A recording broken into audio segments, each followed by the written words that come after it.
I can remember it as if it happened yesterday. It all began in Chicago in 1961 on a late afternoon in the hot summertime at the Godfrey family's tattered, rat and roach-infested Southside ghetto apartment. In preparation to move to their new home in the better neighborhood of the Kenwood district in Chicago, the normally neatly kept living room was in disarray and cluttered with moving boxes, all scattered and stacked about. It's near noon as all of the Godfrey family look on at Victoria's son, Lawrence Godfrey Jr., his job then that of a doorman located at a famous Loop Hotel, which he inherited from his father who worked there before him. Beside him is his mother, Victoria. In front of her is Francis Godfrey, Lawrence's son. Beside them is Lawrence's wife, Esther. Beside her is Lawrence's sister, Tiara, or T. Lawrence is about to close his deal not to move into the upper-class marketplace residential district. You got the check, Linda? That is Mr. Kurt Lender to you, boy. Yes, it's made out just like we agreed, a check certified by my bank for instant withdrawal at the bank of your choice, based on your signature alone. Although I can't understand your insistence on it. Weren't done for your understanding, Linda. When it comes time for cashing, I don't want no tricks. Mama, you have to sign all these here papers. Thank you, Mama. Now, Mr. Kurt Linder, my mother just gave me her power of attorney to do as I see fit. And these here others are the transfer of titles and deeds to the house we bought. All signed over to you. Now, sir, before I say something uncivil, I would suggest that you go. I leave with pleasure. Good day, people. You no good. Imbecile. What makes you think the Godfrey family might not have welcomed the chance to integrate? An opportunity to stand up for something. Now hold on, T.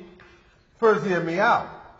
When I witnessed against Peppy Wills in court after the police caught him at it again, I picked up a few tips from watching how things are really done. All right, I know I've been wild sometimes, maybe not as responsible in my doings as I should have been, not even to Esther as I should. She having to live under her mother-in-law's roof and not her own. Now you listen to me, Lawrence Godfrey. What I complain about is them no-account friends of yours like Dewey Doofus. And I ain't never been bothered about living with Mama after you were bamboozled out of the money. We were all together, still all ready to work to pay for the house that Mama found for us to live in. You better pay attention to what Peppy said. What he was gonna do to you. People tell me that he's been known to commit murder. Work how? Scrubbing floors for white folks ain't the future I want for my wife or mother, or for T to give up finishing school, or for my son to be placed in danger, and not for me to end my days like my daddy, opening and closing doors for snooty rich folks who have never known a poor Christmas. Daddy would have found that Peppy and pistol whipped him. Or worse, he'd have... Quiet, Tiara. I told you before, Lawrence, I accept and forgive you being kind into making that mistake of using the down payment money. Your father kept secret from me all those years about that savings account he had. But now, what we gonna do? Just sold the perfect house we was gonna move into. T saw that movie with Sidney Poitier, how fine Sidney was in it. Now all she can rave about is her black heritage. But she missed what it was about. I don't want my son to have to experience rocks thrown through our windows like Lorraine Hansberry did. Look, I done grown up. I'm sure what I done is something my father would have done. It's just different, that's all. Man, all that ain't got nothing to do with selling Mama's house. Knowing it was against her wishes before she can move into it is gone? What am I to be? The typical black man, know my place, to be rarely noticed and definitely not heard, living in the shadow of the black woman's life. What y'all all the time saying how you want the man to leave, then you won't let him. Ranting and raving ain't gonna change nothing. T, you being unfair. You know I'm for integration, except unscrewed dark Negroes like me ain't wanted. We embarrass the hardy-tardy Oreos. They don't want us kind around. The way it's set up, the most preferred are the light-skinned ones, like Mama and you. T, more so for like how y'all dress and talk. Francis in between. I won't let Francis turn out like one of them, all puffed up. Hell, the average white high school dropout is more educated than most of our Negro college graduates are, only the Negroes don't know it.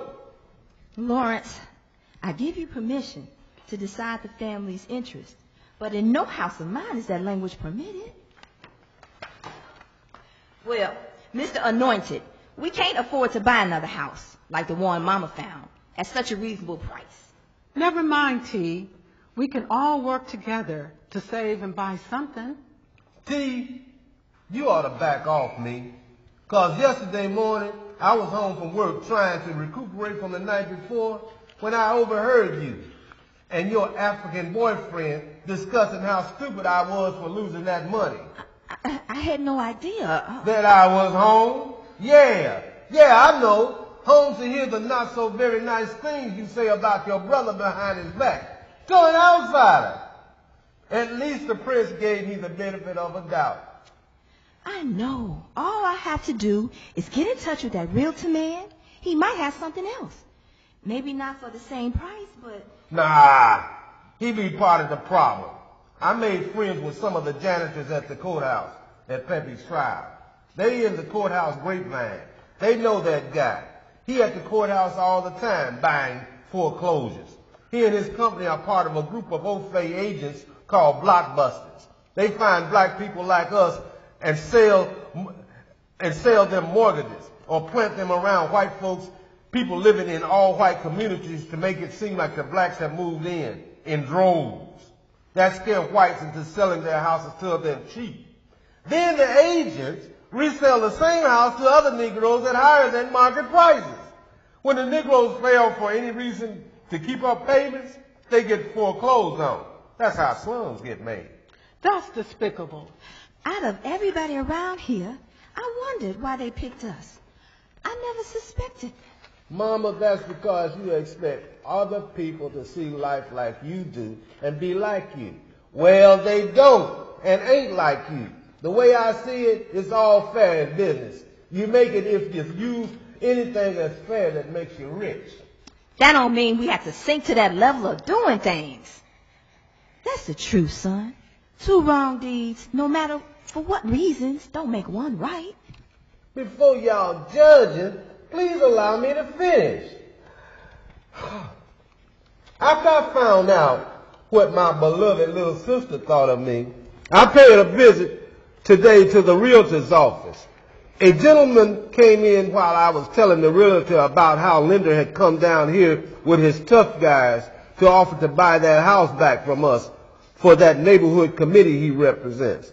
Then this other fella interrupts, insisting me and him leave together. Then he takes me across the street from the realtor's office to that segregated delicatessen where we can talk in private. This other fella, his name is Edward Stacy. He's Linda's next door neighbor. They live in this elite section of Marketplace. This guy Stacy's from old Illinois money. He say his family migrated here from England to New England.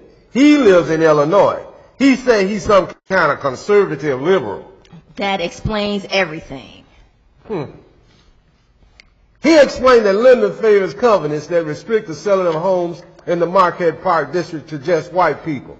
They first offer to pay. If that don't work, they become dangerous. I told him Mama had put me in charge of everything, so we made a deal. For $1, he agreed to sell me his house, so now I'm waiting. That don't sound right. Why, Lawrence, would somebody do such a fool thing?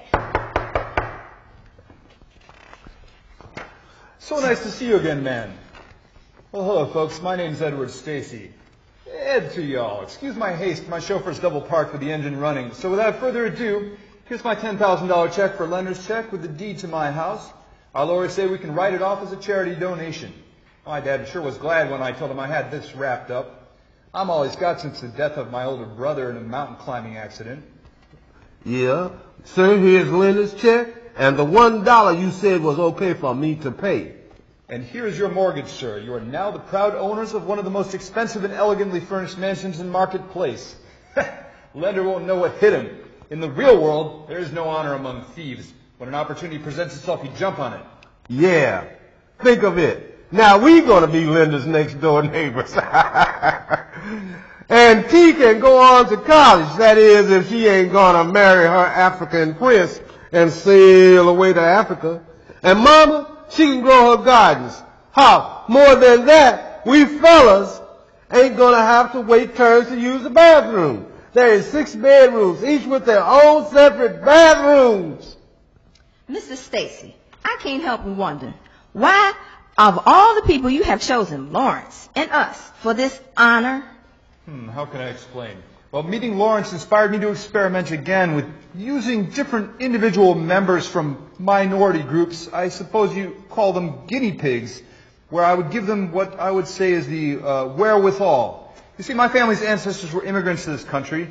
They had great luck in securing help to achieve their goals, mostly from foreign investors, during imperialistic eras in America and later in Africa, even later in the Opium Wars in China. To be your guinea pigs? Yes, mainly because Lawrence impressed me with how fervently he desired to help his family and his courage to resist that crooked realtor. Regardless of the odds against him winning against a man like Lender, his willingness to try, which he might succeed in doing if he has the wherewithal to do it. Well, I guess I'll be off to deposit Lender's check in my personal bank account. That way it'll be sure to clear immediately. Well, I'm off. Good luck, folks. Thank you again, Ed. Mama, take this here note on it. Is our new address.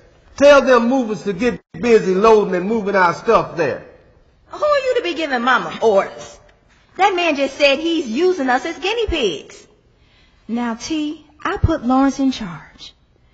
But Lawrence, I want you to know, by tricking that man Lender, your boy just witnessed you do a shameful thing. Son, you ought to know, an eye for an eye mostly ends badly. You made Big Mama cry. I saw her. He doesn't know. I know about his secret place down beneath the porch where he goes sometimes when he's upset. He'll be back. Can't y'all see? Fortune put me at the right place at the right time.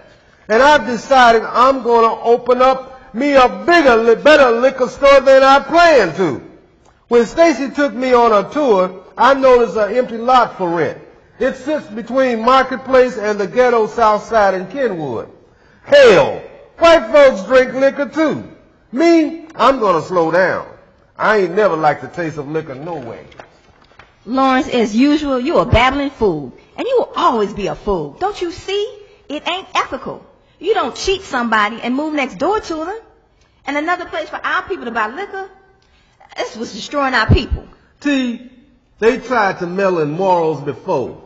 Is it right for you or anybody to say what's right for what people do in private? Sure, some people can't handle something, but is it right because of them to stop other folks from, say, riding on the roller coaster at Riverview?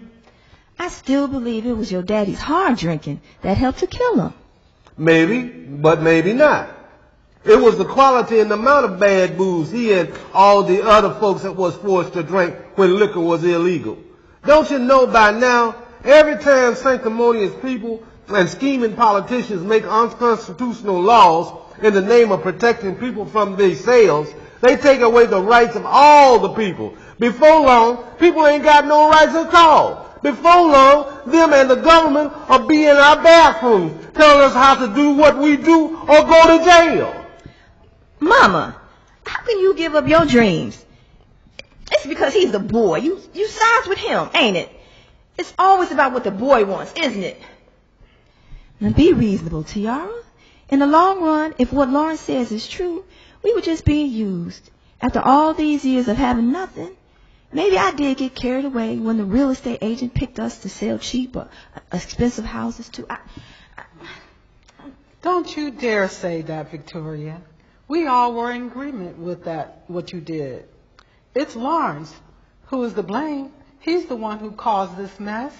If he not been hanging out with that no-good Dewey who introduced him to that even more no-good Peppy Wills? Wasn't Dewey's fault. He got snowed by Peppy too. But it was you who testified against that thug, Dewey wouldn't have nothing to do with it. Dewey wasn't scared of Peppy. He just don't trust the legal system, that's all. He wants to get even, same as me. Ed and me agree why the real reason